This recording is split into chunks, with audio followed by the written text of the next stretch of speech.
배롭고 존귀한 주의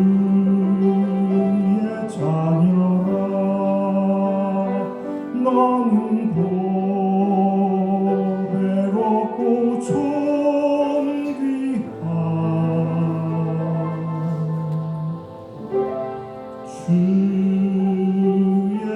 주의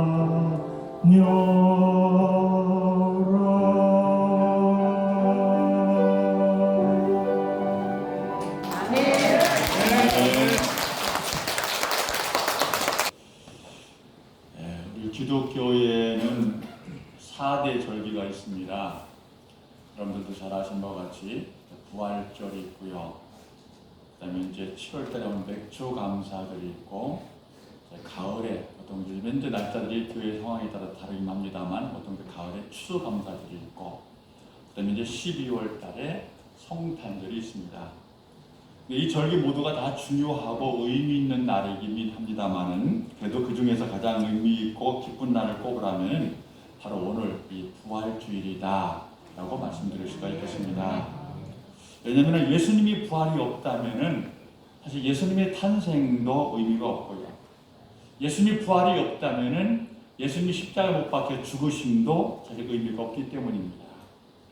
물론 예수님이 탄생하신 그 사건, 예수님께서 십자가에 못 박혀 돌아가신 그 사건이 매우 의미 있고 큰 일이긴 합니다만은, 그러나 부활이 없고 그것으로 끝났다면은 우리 기독교는 없다고 볼 수도 있어요.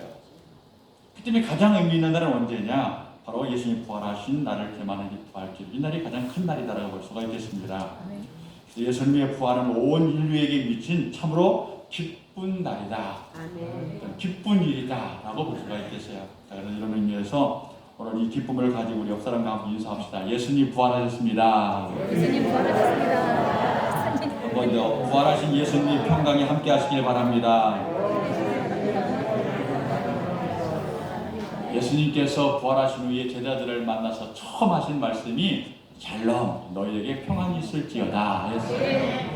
오늘 저도 여러분들에게 말씀을 전하기 전에 여러분들에게 부활하신 예수 그리스도의 평안이 여러분과 여러분들의 가정과 여러분들의 자녀와 사업이 함께 하시기를 먼저 축원해 드립니다. 현대는 과학과 의학이 발달해서 사람의 수명을 매우 많이 늘려가고 있는 그런 상황인 것을 볼 수 있어요. 우리나라의 평균 수명을 보니까 1970년대는 62세가 평균 나이였어요. 그리고 70년대는 66세, 90년대는 71세, 2000년대는 76세, 2010년대는 80세, 그리고 오늘 이 시대에서 나오는 2020년대는 83세가 평균 나이, 그만큼 늘어났어요. 그러니까 1970년대를 살아가셨던 그분들과 비교해서 오늘 이 시대를 살아가고 있는 우리는 그분들보다는 우리가 20년, 21년이나 넘는 그런 더 긴 세월을 좀 살아가고 있는 겁니다.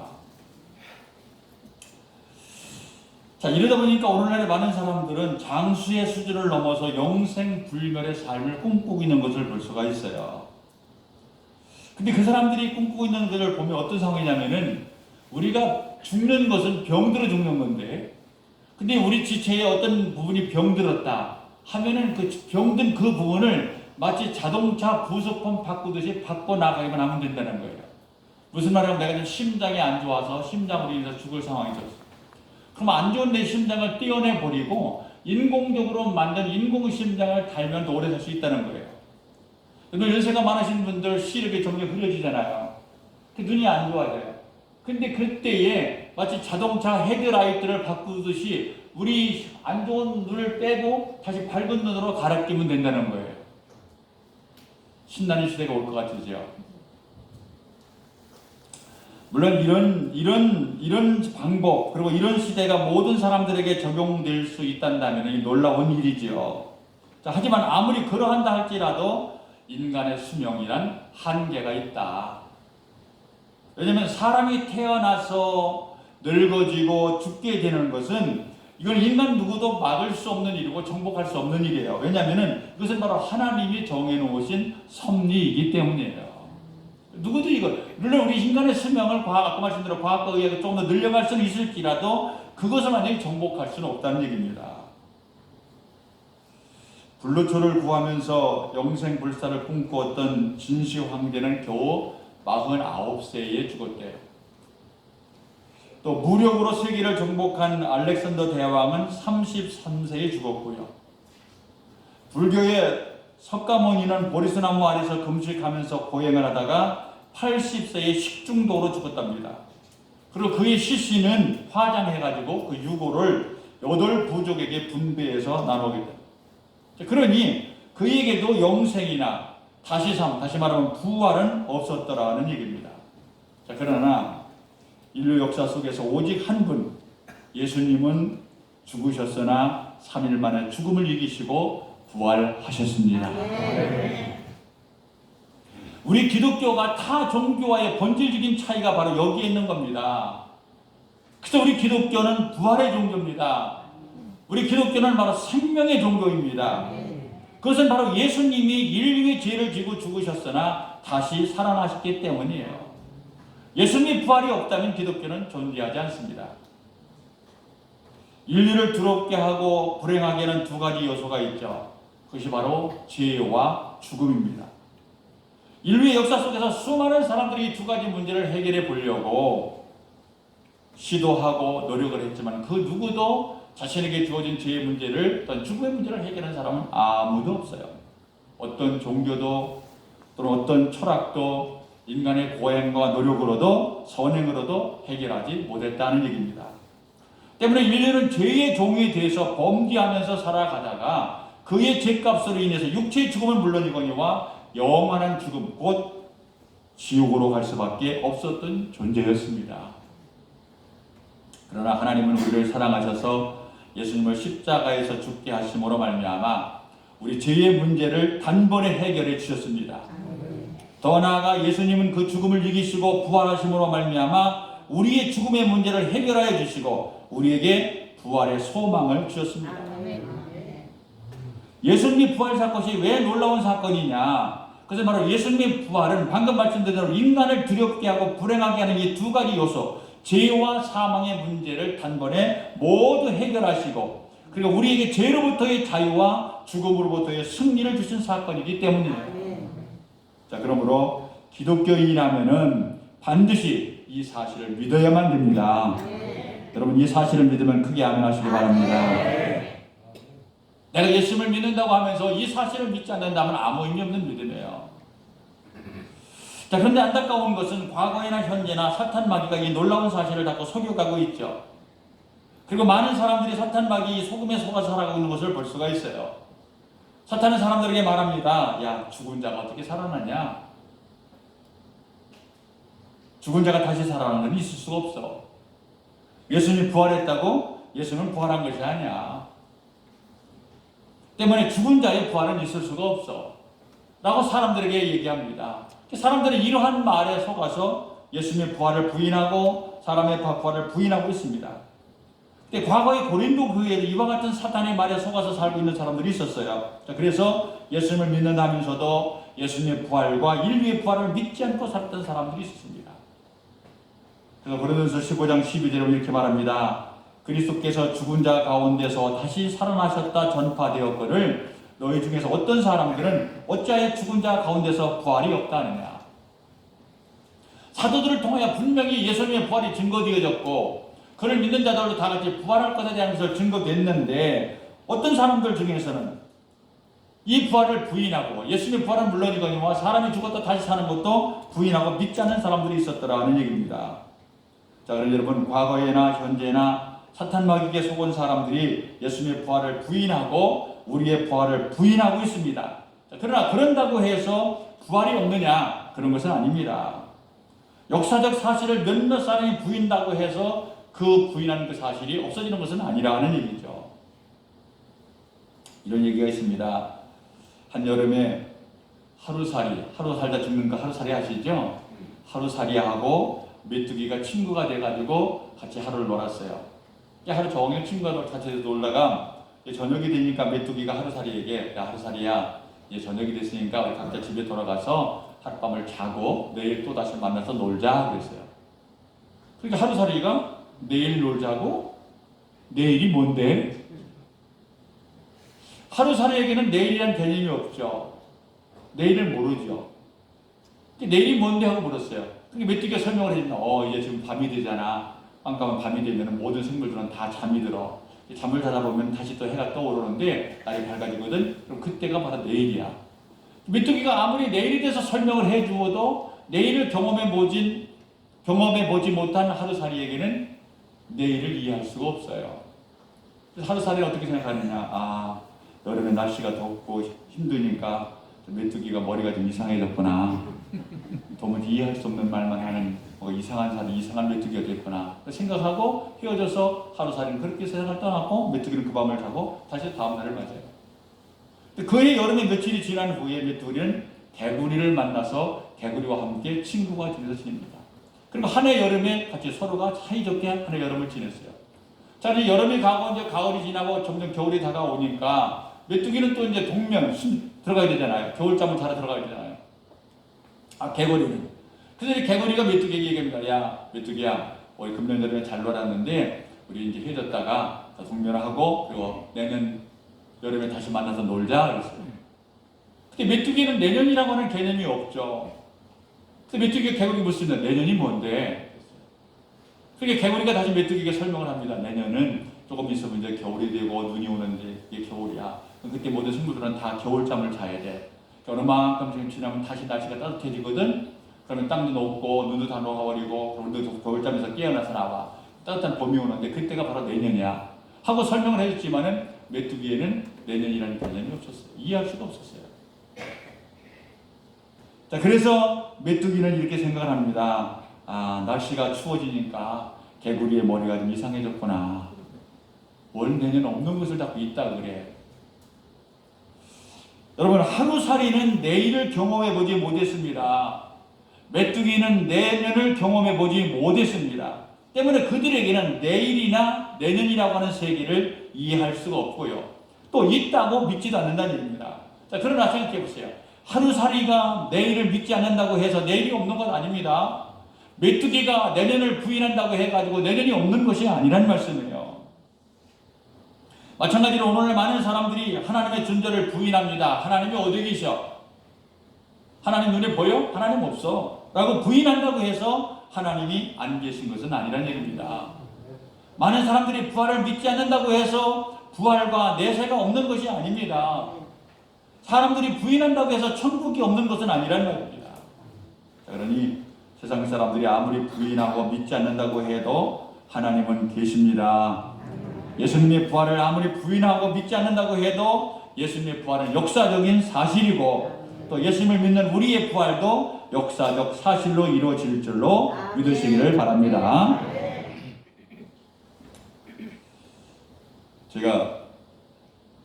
저는 이제 서울에 이렇게 전철을 타고 가는데 한 젊은 친구가 옆에 앉아있길래 그래서 또 목사니까 같이 앉아있는 사람한테 전도를 좀 해야 되잖아요. 전도를 좀 했어요. 예수님 믿고 천국 가라 라고 얘기했더니 저한테 하는 말이 천국 가봤어요? 제가 쉽지 않으시면 천국은 죽어야만 가는 곳이잖아요. 아니 아직 안 가봤지.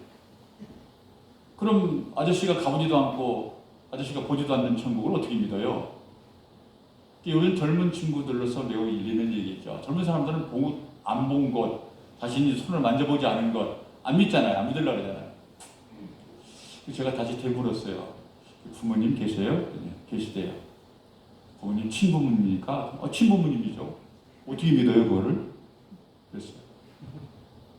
당신 부모가 친부모님을 어떻게 아느냐 했더니 왜요? 당신 부모님이 당신 낳는 거 당신 직접 봤어요? 안 봤죠? 안 보면서 어떻게 당신 부모가 당신 신부모인 줄 알아요? 근데 그거하고 그건 다르죠. 뭐 이래요. 그래서 그거하고 그건 다른지 모르겠지만은 우리가 눈으로 보이고 손으로 잡히는 것만 믿을 수 있는 것은 아니에요.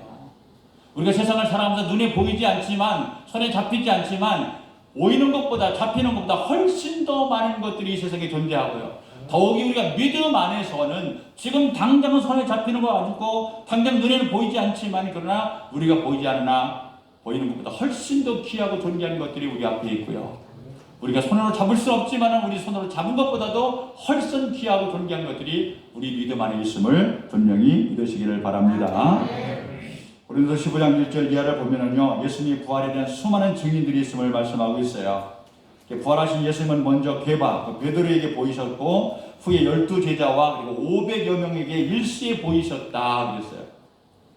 자, 그러니 예수님의 부활은 한쪽 구석에서 몇몇 사람들에 의해 이루어진 것이 아니라는 얘기죠.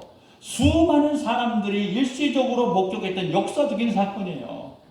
한두 사람이 보았다면 이 사람들이 착시 현상을 일으켰나 보다라고 말할 수 있겠지만은 12사도를 비롯해서 500여 명이 일시에 부활하신 예수님을 볼 수 있었더라는 얘기입니다. 어제 성령뿐이니까 인류 역사 속에서도 수많은 사람들이 부활하신 예수님을 만났고요. 그리고 예수님을 만남으로 말미암아 새로운 인생을 살아가는 사람들이 얼마나 많이 있습니까? 그러므로 여러분 속지 마시기 바랍니다. 기독교는 부활의 종교요, 기독교는 생명의 종교인 줄로 믿으시기를 바랍니다. 자, 오늘 읽었던 우리 본문 20절 말씀 한 번 더 보시겠습니다. 20절 말씀을 한 목소리 한번 다 같이 읽어보겠습니다. 시작. 그러나 이제 그리스도께서 죽은 자 가운데서 다시 살아나사 잠자는 자들의 첫 열매가 되셨도다. 아멘. 자, 여기 잠자는 자들의 첫 열매가 되셨도다. 누가? 예수님께서 부활하심으로 말미암아 잠자는 자들, 죽은 자들의 부활의 첫 열매가 되셨다는 말씀이에요.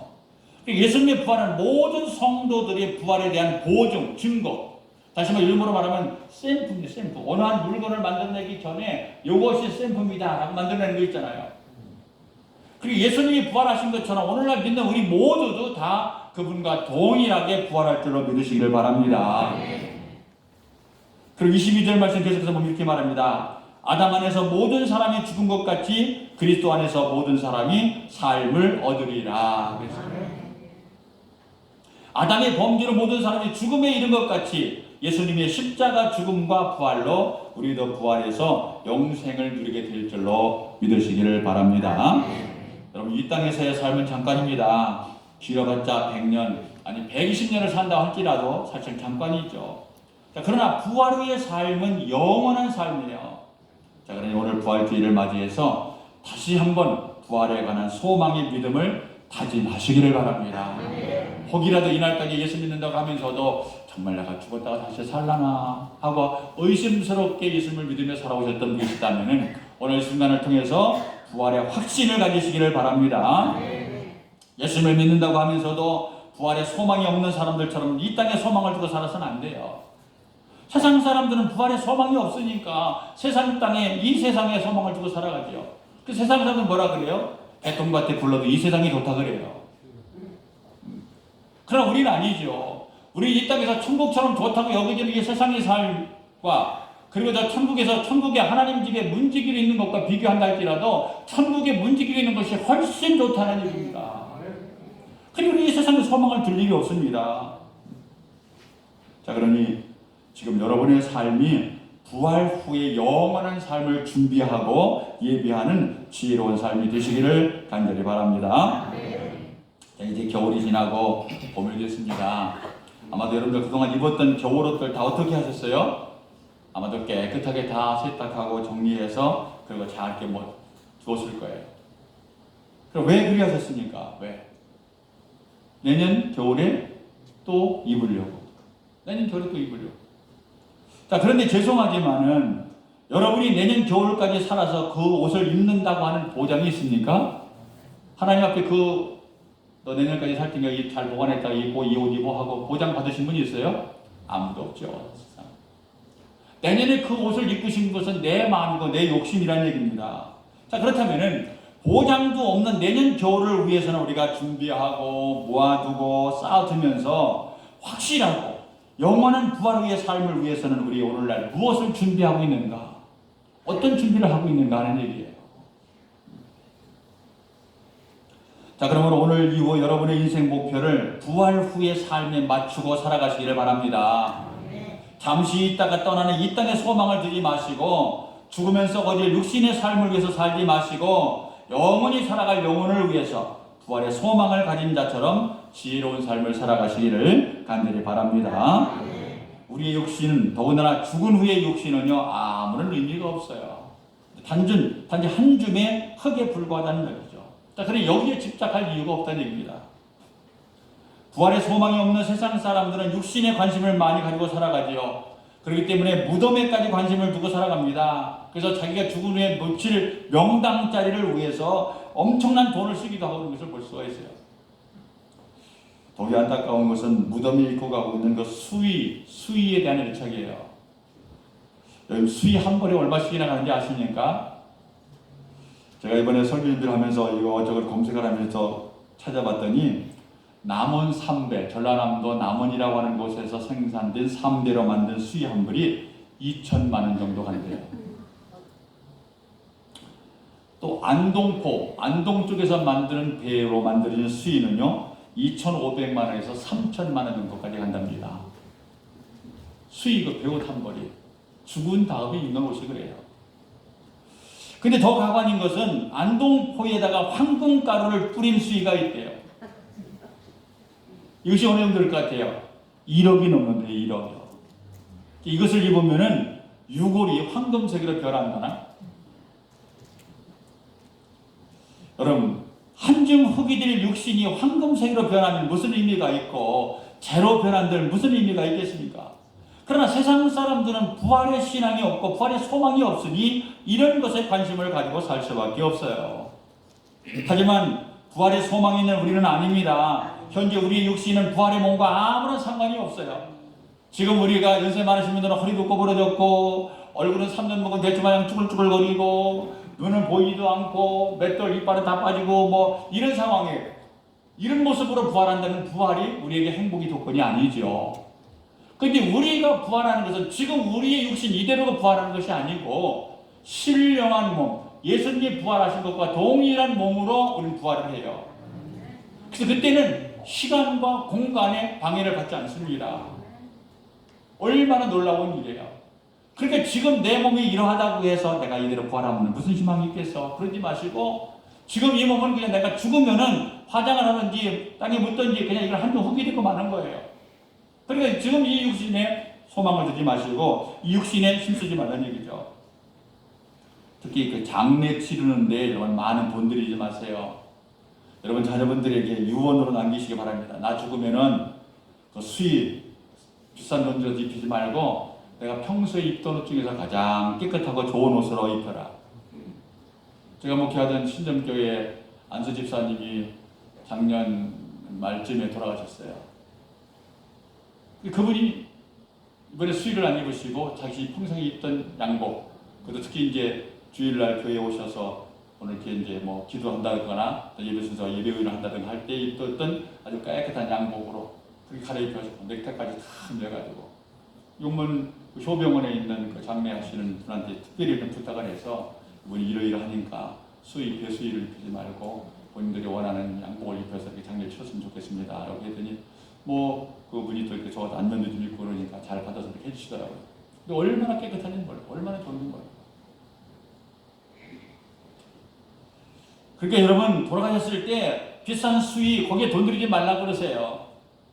그리고 관도 제일 싼 것으로 관을 안 쓸 수는 없으니까 제일 싼 것으로 사용하고 그리고 화장으로 하라. 화장으로. 연세 받으신 분들은 화장하면 잘 좀 꺼림직한 그림이 있을 텐데 내가 지금 몸무게 화장 불타버리면 나중에 부활 어떻게 하는가. 아까 말씀드린 대로 지금 몸으로 부활하신 아니기 때문에 지금 이 몸을 가지고 화장을 하든 뭐 땅에 들어 썩든 그건 아무 상관없어요. 생각합니다. 그러니까 거기 염려하지 마세요. 자, 그리고 살아계시는 동안에 잘 잡수시고 잘 입으시고 건강하게 사세요. 건강하게. 그리고 살아생전에 욕심 부리지 마시고요. 남과 함께 나누면서 베풀 것 좀 베푸면서 부활의 소망을 가진 사람처럼 하늘 창고에 여러분의 보화를 많이 쌓아가는 지혜로운 여러분들이 되시기를 간절히 바랍니다. 부활의 장이라고 하니 고린도서 15장 제일 마지막 절인 58절에 보면 결론으로 이렇게 말씀하고 있어요. 그러므로 내 사랑하는 형제들아 견실하며 흔들리지 말고 항상 주의 일에 더욱 힘쓰는 자들이 되라. 이는 너의 수고가 주 안에서 헛되지 않은 줄 알리라. 이 땅에서 여러분의 수고가 주 안에서 결코 헛되지 않은 줄로 믿으시기 바랍니다. 내가 남에게 베푸는 일이든 남을 위해서 헌신하는 일이든 교회에 나와서 교회를 헌신 봉사하는 일은 말할 것도 없고 우리가 행하는 주님의 이름으로 행하는 그 모든 일들이 결코 헛되지 않습니다. 그러니 여러분들 남은 생에 더욱더 주님의 영광을 위하고 주님이 기뻐하실 일들을 위해서 부활의 소망을 가진 사람처럼 저 천국의 소망을 두고 주님의 일에 힘쓰는 여러분들이 되시기를 간절히 바랍니다. 교회 다니는 것이 중요한 것 아닙니다. 무엇을 믿느냐 하는 것이 중요해요. 과거에나 현재나 교회는 다니면서 기독교인의 흉내는 내면서 부활을 믿지 않는 사람들이 있습니다. 자, 그래서 사도 바울은 성령의 감동을 받아서 예수님의 부활은 역사적인 사실이고 수많은 사람들을 위해서 증거된 사실임을 오늘 본문에서 우리에게 강조하면서 믿을 것을 요구하고 있는 겁니다. 여러분, 예수님이 우리의 죄를 위해 십자가에 죽으신 것을 믿으세요. 그리고 예수님은 다시 부활하신 것을 믿으시기 바랍니다. 뿐만 아니라 예수님을 믿는 우리 역시도 반드시 부활할 것을 믿으시고 이 믿음 안에서 부활의 소망을 가지고 살아가시기를 간절히 바랍니다. 그래서 오늘 여기서 우리가 모여 하나님 앞에 예배를 드리듯이 부활 후에도 저 천국에서 여러분 모두가 다 모여서 하나님을 찬양하고 하나님께 영광 돌리는 아름다운 공동체, 아름다운 청원교회 성도님들이 되시기를 주님의 이름으로 축원해 드립니다. 기도합시다. 주님 감사합니다. 우리의 죄와 죽음으로 불행한 인생을 살아갈 수밖에 없었던 저희들에게 예수님이 십자가 못 박혀 죽으시고 부활하심으로 죄의 문제와 사망의 문제를 모두 해결해 주셔서 오늘 우리에게 부활의 소망을 가지고 살아갈 수 있도록 도우신 것을 감사드리옵나이다. 우리 청교회 성도님들은 물론이거니와 이 땅에 예수님을 믿는 모든 사람들이 예수님의 부활에 대한 확신을 가지고 그 믿음 안에서 자신도 부활한다고 하는 이 부활의 소망을 가진 자로서 이 땅에서 저 천국의 소망을 품고 살아갈 수 있는 모든 성도들이 되게 하여 주시옵소서. 때때로 살아가면서 어렵고 힘든 일을 만날지라도 부활의 소망을 품고 모든 상황을 이기며 승리의 삶을 살아가는 우리 모든 성도님들이 되게 하여 주시옵소서. 오늘 이 예배를 위해서 수고하신 많은 분들이 계십니다. 기도 순서를 맡으신 장로님, 또는 반주로 하나님 앞에 헌신하시는 반주자, 또는 하나님 앞에 찬양으로 영광 드리는 찬양 인도자, 그리고 예배 인도자 많은 분들이 계십니다. 헌금 의원 등 하나님 앞에 예배드리는 예배를 위해서 수고하신 모든 분들의 수고로움이 주님 안에서 결코 헛되지 않을 간절히 기도하고 원하옵나이다. 주님 안에서 수고하신 그 모든 분들의 수고가 주님 안에서 복되고 저들의 삶과 가정에 하나님께 주신 은총으로 인하여 풍족한 복과 은혜로 임하게 하여 주시옵소서. 오늘도 시간까지 함께 해주신 것을 감사드리옵고 예수님의 이름으로 기도드리옵나이다. 아멘.